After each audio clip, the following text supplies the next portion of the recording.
झारखंड मुक्ति मोर्चा के केंद्रीय महासचिव सुप्रियो भट्टाचार्य ने प्रदेश कार्यालय में आयोजित प्रेस वार्ता को संबोधित करते हुए कहा है कि विधानसभा का चुनाव अगले 4 महीनों में होने वाला है। असम के मुख्यमंत्री हेमंत विश्वकर्मा शर्मा के जब उनके आने को लेकर पूछा गया तो वे बोले कि झारखंड रिचार्ज होने आया है। देश के 13 विधानसभा उपचुनाव के नतीजों से लगता है जनता ने इन लोगों को डिस्चार्ज कर दिया है। देश के कई राज्यों में बाढ़ की स्थिति उत्पन्न हो गई है, लेकिन देश के केंद्रीय कृषि मंत्री देश और किसानों की चिंता छोड़कर झारखंड में दौरा कर रहे हैं, यहाँ वहाँ MSP खोज रहे हैं। 20 जुलाई को केंद्रीय गृह मंत्री अमित शाह आने वाले हैं। पता चला है अपने नेता और कार्यकर्ताओं को टिप्स देंगे। उन लोगों को बता दो कि झारखंड में अब टिप्स काम आएगा, ना ही तिगड़म। जनता ने मन बना लिया है, बीजेपी को राज्य की सत्ता से दूर रखने वाली है। देश के दूसरे राज्यों की तरह झारखंड में बीजेपी के लिए जनता दल ने दरवाजा बंद कर दिया है।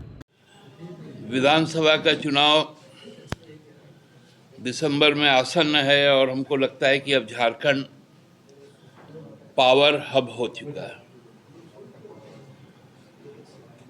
भारतीय जनता पार्टी के नेता, आसाम के माननीय मुख्यमंत्री हेमंत विश्व शर्मा जी ने जब आज रांची में आने का काम किया तो उनसे जब पूछा गया उनके दौरे के बारे में तो उन्होंने कहा मैं रिचार्ज होने आया हूँ, क्योंकि अब उनका वैलिडिटी खत्म हो चुका है। जो राज्यों में जो 13 उपचुनाव हुए, उन उपचुनावों ने बहुत स्पष्ट कर दिया कि भारतीय जनता पार्टी के नेताओं का, कार्यकर्ताओं का जो ऊर्जा का जो बैटरी था वो पूरी डिस्चार्ज हो गया और अब उनको रिचार्ज करने के लिए झारखंड आना पड़ रहा है। हम लोगों ने देखा कि देश के कई जगहों में बाढ़ है, कई क्षेत्र सुखाड़ है। उस वक्त में भारत के जो कृषि मंत्री हैं वो लगातार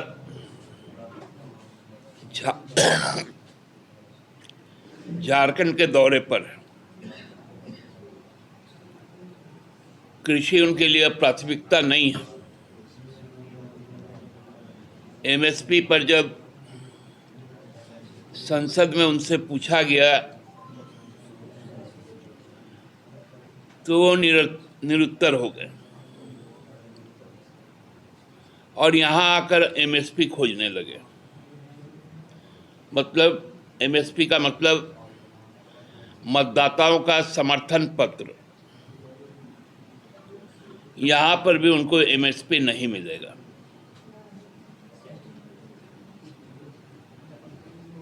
अभी शायद 20 तारीख को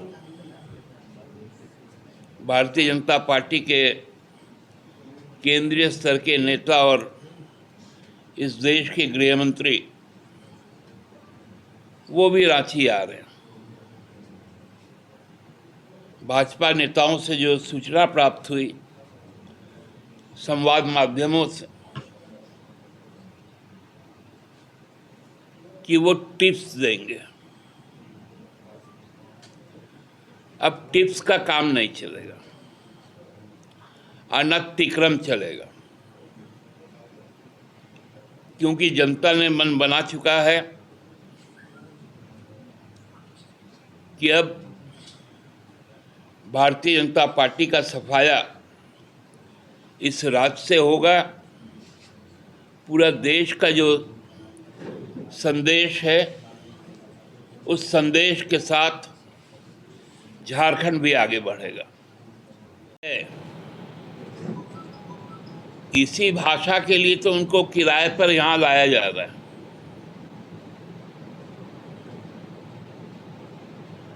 कि नफरत को कैसे यहाँ पर बीज बोया जाए।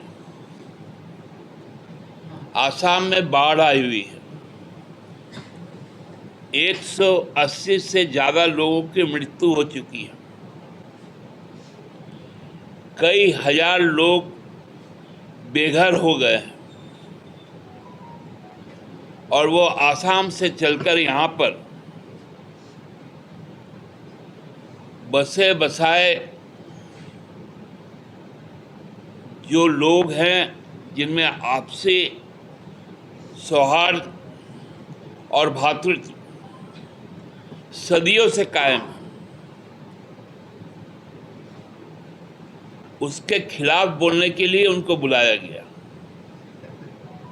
लेकिन ये झारखंड है, ये आसाम नहीं है। आज हेमंत बिस्वा शर्मा जी से पूछना चाहिए कि आसाम में एनआरसी का मामला कहाँ गया। एनआरसी में जो वहाँ की बड़ी संख्या में जो हिंदू संप्रदाय के लोग हैं, उनका नाम रजिस्टर में नहीं चढ़ा, तो आज एनआरसी पर वो चुप क्यों है? यहाँ घुसपैठ पे बोल रहे हैं, आसाम में एनआरसी पे नहीं बोल रहे हैं, सीएए पर नहीं बोल रहे हैं। यदि हिम्मत है सीएए और एनआरसी पर बोलना, तो बंगाल के 2 जिले, एक बोनगा जिले में जाकर बोले, जहां से उनका शांतनु अधिकारी केंद्रीय मंत्री हैं, समझ में आ जाएगा। कुछ बिहार में जाके बोले, उनको समझ में आ जाएगा। ये 2 भाषीय लोग हैं, राज्य देखकर बातें करते हैं। शिवराज जी जय जोहार बोलते हैं, लेकिन सरना धन कोट पर क्यों नहीं बोलते? ये सवाल उनसे पूछना चाहिए। जनाब, फैलाना ही अब भाजपा का काम। लोकसभा चुनाव के पूर्व में भी ऐसे कई प्रयास किए गए थे, लेकिन जनता समझदार है, जनता इन सब चीजों को सफल नहीं होने देगी। लेकिन शर्मा जी तो चाह रहे हैं कि किसी के धर्म के आस्था पे आघात करके देश में संप्रभुता नहीं रह सकती।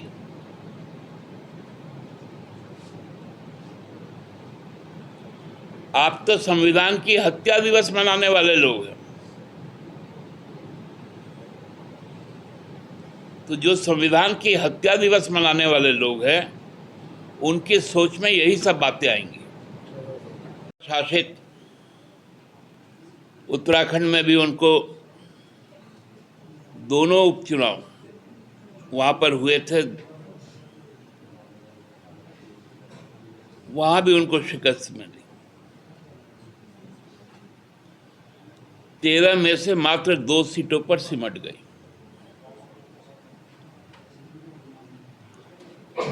और भाजपा के द्वारा पूर्व में जीती हुई सीटें बंगाल में, उसको टीएमसी ने जीत लिया।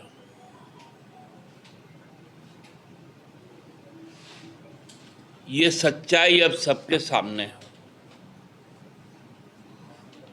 और इसीलिए घबराहट और बौखलाहट सबसे ज्यादा भाजपा के नेताओं में। महाराष्ट्र से जो संदेश आ रहे हैं, हरियाणा का जो संदेश है, जम्मू कश्मीर जिस रास्ते की ओर बढ़ रहा है, जो भाजपा के लिए कहीं कोई जगह नहीं बचेगी, और झारखंड में भी उनका दरवाजा बंद है। नेताओं का आना जाना सरकारी संसाधन का उपयोग करना, क्योंकि जाहिर सा है कि कोई केंद्रीय मंत्री है तो जो प्रोटोकॉल है राज्य सरकार को उसमें भारी भरकम खर्चा करना पड़ता है। तो ये खर्चा भी अब हमारी राज्य सरकार कर रही है, क्योंकि हम प्रोटोकॉल के तहत बंधे हुए लोग हैं। और हमको लगता है कि जो हमेशा की तरह भारतीय जनता पार्टी का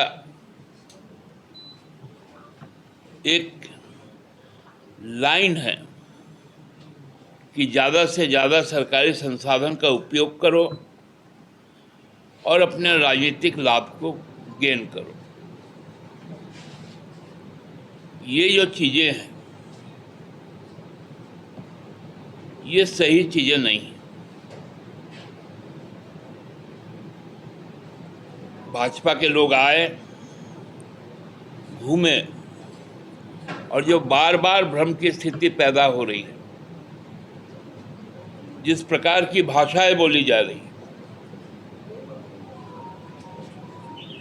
हर बार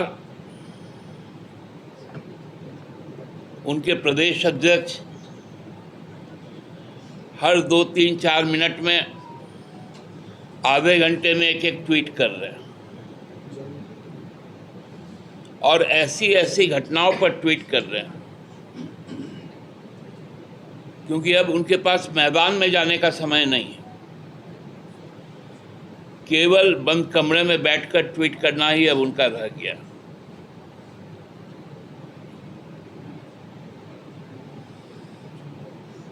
तो हम आज इतना ही कहेंगे कि जो ऊर्जा आपकी समाप्त हो गई है और आप रिचार्ज होने यहाँ पर आते हैं, अब आपको पूरी तरह से डिस्चार्ज करके ही हम लोग भेजेंगे। बहुत बहुत धन्यवाद।